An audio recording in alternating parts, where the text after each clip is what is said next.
नमः सूर्याय नमः। मित्रों, आज के इस पवित्र क्षण में, इस भक्तिमय प्रस्तुति में आप सभी को अर्पित करता हूँ अंतर की गहराइयों से श्रद्धा, भक्ति और प्रणाम। मित्रों, एक विशेष दिन, एक महापुण्य का दिन, एक ऐसा दिन जिस दिन स्वयं सूर्यदेव अपनी गति परिवर्तन करते हैं। हाँ मित्रों, मैं बात कर रहा हूँ मकर संक्रांति की। लेकिन क्या आप जानते हैं कि इस पवित्र दिन एक छोटी सी भूल, एक जरा सी असावधानी आपके पूरे वर्ष के पुण्य को क्षण भर में नष्ट कर सकती है। आज हम जानेंगे मकर संक्रांति पर कौन कौन से काम भूलवश करने से पुण्य नष्ट हो जाता है, कौन से कार्य हम अनजाने में कर बैठते हैं और क्या करने से सच्चा पुण्य प्राप्त होता है। वीडियो को अंत तक जरूर देखें, क्योंकि अंत में है एक अत्यंत गुप्त शास्त्रीय विधान जिसे जानकर आपका जीवन बदल सकता है। मित्रों, मकर संक्रांति केवल एक त्योहार नहीं है, ये सूर्य देव की उत्तरायण यात्रा है। शास्त्रों में कहा गया है, जब सूर्य दक्षिण दिशा से उत्तर दिशा की ओर गमन करते हैं, तब देवता जागृत होते हैं। तपस्या का फल कई गुना बढ़ जाता है। दान करने से अक्षय पुण्य की प्राप्ति होती है। इसी कारण भीष्म पितामह तक उत्तरायण की प्रतीक्षा करते रहे देह त्याग के लिए। मित्रों, इस दिन किया गया एक स्नान 100 अश्वमेध यज्ञों का फल देता है। इस दिन किया गया एक दान सारे जीवन के दुख दूर कर देता है। लेकिन यदि इस दिन भूल हो जाए तो क्या होता है जानते हैं? शास्त्र में स्पष्ट कहा गया है, अशुद्ध कर्म से पुण्य का नाश होता है। अब आइए एक एक करके जान लेते हैं वे भयानक भूलें। भूल नंबर 1, सूर्योदय के बाद स्नान करना। मित्रों, मकर संक्रांति के दिन ब्रह्म मुहूर्त में स्नान करना ही श्रेष्ठ है।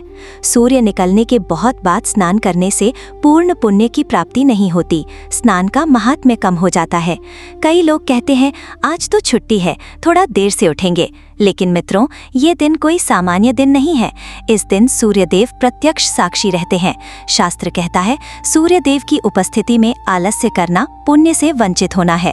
भूल नंबर 2, स्नान किए बिना पूजा करना। कई लोग कहते हैं, आज बहुत ठंड है, बिना स्नान किए ही पूजा कर लेंगे। मित्रों, शास्त्रों में कहा गया है, अशुद्ध शरीर से की गई पूजा फलहीन होती है। विशेष रूप से मकर संक्रांति पर स्नान के बिना पूजा करना सूर्यदेव का अपमान है। यदि स्नान संभव ना हो तो कम से कम गंगा जल या स्वच्छ जल से सिर पर जल छिड़ककर शुद्ध होना चाहिए। भूल नंबर 3, दान न करना।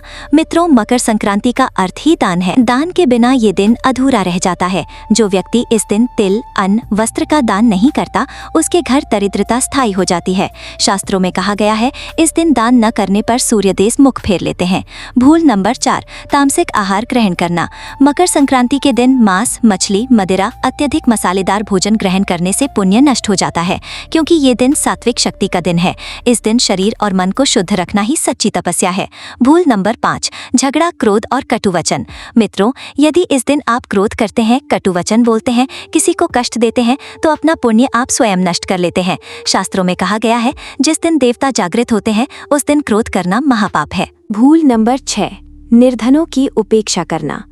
मकर संक्रांति के दिन जो निर्धन द्वार पर आता है, वो भगवान का दूत होता है। उसे भगा देने से सूर्यदेव कृपा नहीं करते। एक मुट्ठी चावल, एक कंबल, थोड़ा सा भोजन, इतना ही पर्याप्त है। दान बड़ा नहीं, मन का बड़ा होना ही असली बात है। क्या करने से पूर्ण पुण्य प्राप्त होता है? ब्रह्म मुहूर्त में स्नान, सूर्यदेव को अर्घ्य, तिल और गुड़ का दान, गौ माता को भोजन, पितृ तर्पण, सत्यवचन, भक्ति और नम्रता। ये 7 कार्य करने से मकर संक्रांति सचमुच आपका जीवन बदल देगी। मित्रों, अब मैं वो बात बताने जा रहा हूँ जो बहुत कम लोग जानते हैं। मकर संक्रांति के दिन यदि आप सूर्य को अर्घ्य देकर मन ही मन पितरों का स्मरण कर एक दीपक जलाते हैं, तो आपके पितृ दोष कटने लगते हैं। कई अज्ञात कष्ट, अकारण बाधाएं धीरे धीरे दूर हो जाती हैं। मित्रों, मकर संक्रांति केवल उत्सव नहीं है, ये आत्मशुद्धि का दिन है। भूल करने से पुण्य नष्ट होता है, लेकिन सचेत रहने से जीवन प्रकाशमय हो जाता है। तो मित्रों, आज की भक्ति कथा यहीं समाप्त करता हूँ। यदि वीडियो आपको अच्छा लगा हो तो एक लाइक और शेयर करके प्रभु कथा के प्रसार का पुण्य अर्जित करें और 5 और लोगों को देखने का अवसर दें। और जो लोग चैनल पर नए हैं, वे कृपया चैनल को सब्सक्राइब करें और बेल आइकन को ऑन करके हमारे साथ जुड़े रहें। फिर शीघ्र ही मिलेंगे एक और भक्तिमय वीडियो के साथ। तब तक स्वस्थ रहें, प्रसन्न रहें। आइए सभी मिलकर कहें जय सूर्यदेव।